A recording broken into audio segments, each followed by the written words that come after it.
Welcome back! Today we're checking out PixelLab's Inpainting tool.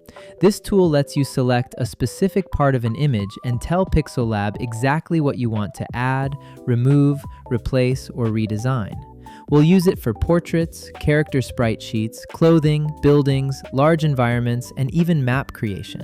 So let's start inside a sprite. Here I'm inside a sprite and I'm going to open the Inpaint category. Then I'll select Inpaint v3. As you can see, the tool itself is pretty simple. We have a description box, which is where we explain the change we want. We have the output method, and we also have an inpainting layer. The inpainting layer is where we draw a mask over the exact area that we want PixelLab to change. Anything we paint on this layer becomes the area the tool focuses on. For the first example, I want to add sunglasses to this portrait. I'll make sure I'm working on the inpainting layer. Then I'll draw directly over the character's eyes. For the prompt, I'm going to write, "Give him Ray-Ban glasses." For the output method, I'll use New Layer with Changes. This option gives us a separate layer containing only the new content that PixelLab creates. I'll also turn on Remove Background, and then I'll hit Generate. And look at that. We got a new layer containing only the sunglasses that we asked for. That's useful because we can move them, edit them, erase parts of them, or combine them with the original portrait without affecting the rest of the image. Now let's try changing something else. Remove the hat and give the character a hairstyle instead. I'll go back to the inpainting layer and paint over the entire hat. Then I'll prompt, "Give him a nice hairstyle, no hat," and I'll generate again. Here you can see that PixelLab generated the new hairstyle. But because I used New Layer with Changes, the original hat is still visible underneath on the previous layer. The tool created the new content, but it didn't replace the complete original image. So for a change like this, where we're removing something, it makes more sense to use New Frame or a complete new layer instead. I'll switch the output method to New Frame and generate again.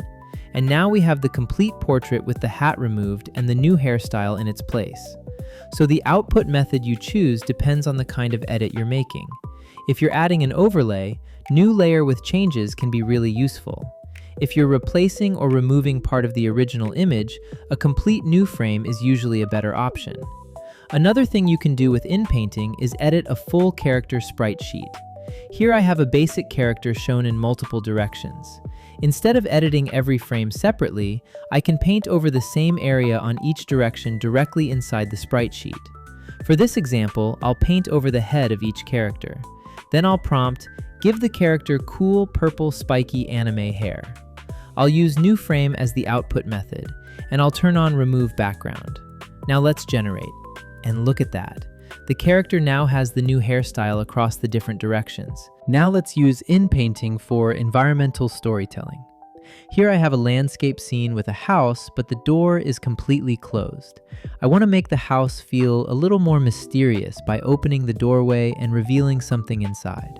I'll paint over the door on the inpainting layer. Then I'll prompt, "Broken wooden doorway, interior visible inside, dark and scary."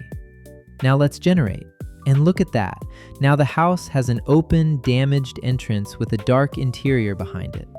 You could even animate the result afterward and turn it into a full event or interaction. Next, I have this top-down building. Let's change the door again because apparently I really like doors. This time I want to turn the wooden door into a metal door. I'll paint over the door on the inpainting layer. Then I'll prompt metal door. For the output method, I'm going to use Modify Current Layer. I'll also turn on Remove Background so the tool doesn't try to create an unnecessary background around the building. Now let's generate. And look at that. That's a pretty nice metal door. But you may notice that PixelLab changed a few pixels outside the exact mask that we painted. It adjusted some of the area around the door because it was trying to blend the new design naturally into the building.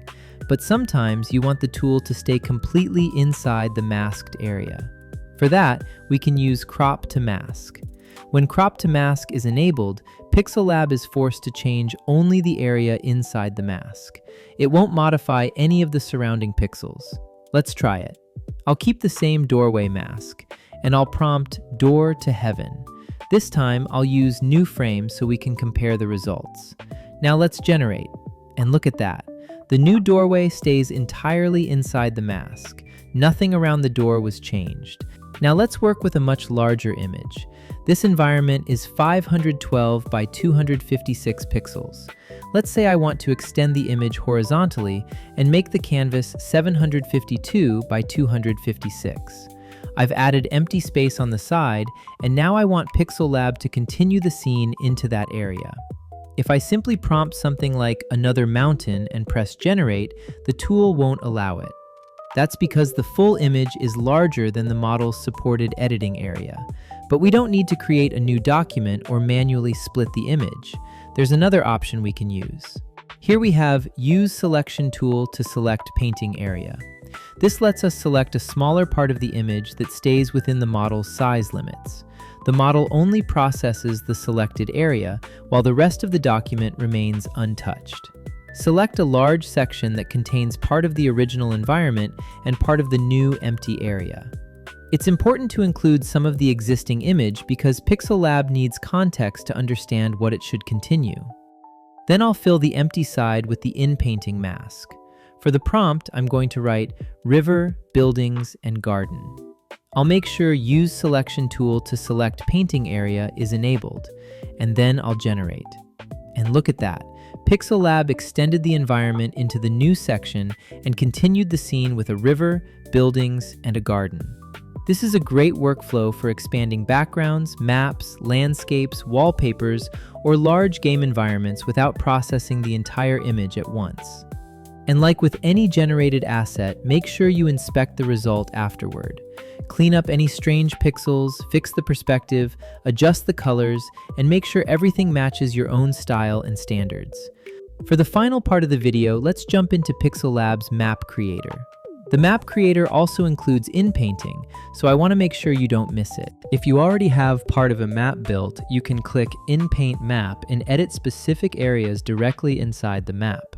I'm going to choose Pro, which uses the V3 Inpainting model.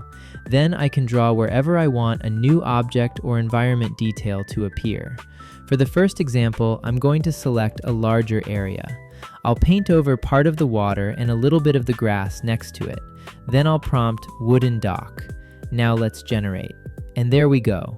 The dock is now built directly into the shoreline. This lets you gradually build and modify your map using the same type of inpainting workflow that we used inside Sprite. There's also the Object Creator, which works in a similar way. Instead of permanently painting the new asset into the map, it creates something that you can move around as a separate object. That's useful when you want to reposition benches, decorations, props, or other interactive elements after generating them. And that's PixelLab's Inpainting tool. If you found this tutorial helpful, like the video, subscribe for more PixelLab tutorials, and let us know what tool you want us to cover next. Thanks for watching, and I'll see you in the next one.